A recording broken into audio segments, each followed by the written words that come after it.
have stage fright. I've always had stage fright, and not just a little bit. It's a big bit. And it didn't even matter until I was 27. That's when I started writing songs. And even then, I only played them for myself. Just knowing my roommates were in the same house made me uncomfortable. But after a couple of years, just writing songs wasn't enough. I had all these stories and ideas, and I wanted to share them with people, but physiologically, I couldn't do it. I had this irrational fear. But the more I wrote, and the more I practiced, the more I wanted to perform. So on the week of my 30th birthday, I decided I was going to go to this local open mic and put this fear behind me. Well, when I got there, it was packed. There were like 20 people there. And they all looked angry. But I took a deep breath, and I signed up to play, and I felt pretty good, until about 10 minutes before my turn, when my whole body rebelled and this wave of anxiety just washed over me. Now, when you experience fear, your sympathetic nervous system kicks in, so you have a rush of adrenaline. Your heart rate increases, your breathing gets faster. Next, your non-essential systems start to shut down, like digestion. So your mouth gets dry, and blood is routed away from your extremities, so your fingers don't work anymore. Your pupils dilate, your muscles contract, your spidey sense tingles. Basically, your whole body is trigger happy. That condition is not conducive to performing folk music. I mean, your nervous system is an idiot. Really? 200,000 years of human evolution, and it still can't tell the difference between a saber-toothed tiger and 20 folk singers on a Tuesday night open mic?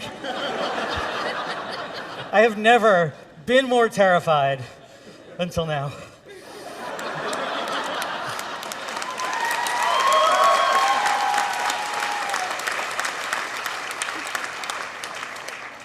So then it was my turn, and somehow I get myself onto the stage, I start my song, I open my mouth to sing the first line, and this completely horrible vibrato, you know, when your voice wavers, comes streaming out. And this is not the good kind of vibrato like an opera singer has. This is my whole body just convulsing with fear.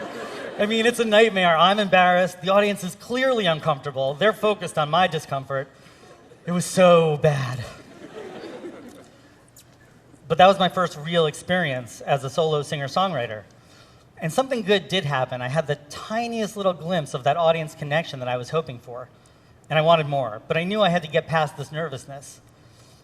That night I promised myself I would go back every week until I wasn't nervous anymore. And I did. I went back every single week. And sure enough, week after week, it didn't get any better. The same thing happened every week. I couldn't shake it. And that's when I had an epiphany. And I remember it really well because I don't have a lot of epiphanies. All I had to do was write a song that exploits my nervousness, that only seems authentic when I have stage fright. And the more nervous I was, the better the song would be. Easy. So I started writing a song about having stage fright. First, fessing up to the problem, the physical manifestations, how I would feel, how the listener might feel, and then accounting for things like my shaky voice, and I knew I would be singing about a half octave higher than normal because I was nervous. By having a song that explained what was happening to me while it was happening, that gave the audience permission to think about it. They didn't have to feel bad for me because I was nervous. They could experience that with me, and we were all one big, happy, nervous, uncomfortable family. By thinking about my audience, by embracing and exploiting my problem, I was able to take something that was blocking my progress and turn it into something that was essential for my success. And having the stage fright song let me get past that biggest issue right in the beginning of a performance. And then I could move on and play the rest of my songs with just a little bit more ease. And eventually, you know, over time, I didn't have to play the stage fright song at all, except for when I was really nervous, like now. Would it be okay if I played the stage fright song for you?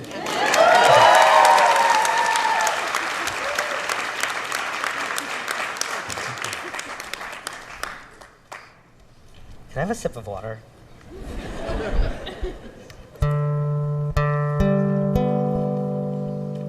Thank you.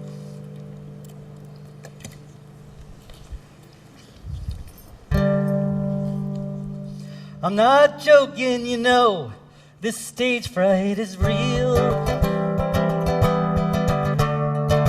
And if I'm up here trembling and singing, well, you'll know how I feel, and the mistake I'd be making, the tremolo caused by my whole body shaking, as you sit there feeling embarrassed for me. Well, you don't have to be, well, maybe just a little bit. And maybe I'll try to imagine you all without clothes, but singing in front of all naked strangers scares me more than anyone knows. Not to discuss this at length, but my body image was never my strength. So frankly, I wish that you all would get dressed. I mean, you're not even really naked. And I'm the one with the problem. And you tell me, don't worry so much, you'll be great. But I'm the one living with me, and I know how I get. Your advice is gentle but late, if not just a bit patronizing.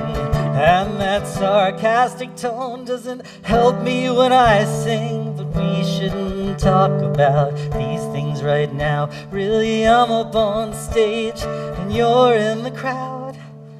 Hi.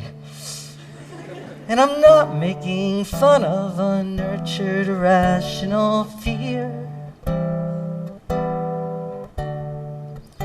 And if I wasn't ready to face this, I sure as hell wouldn't be here. But if I belt one note out clearly,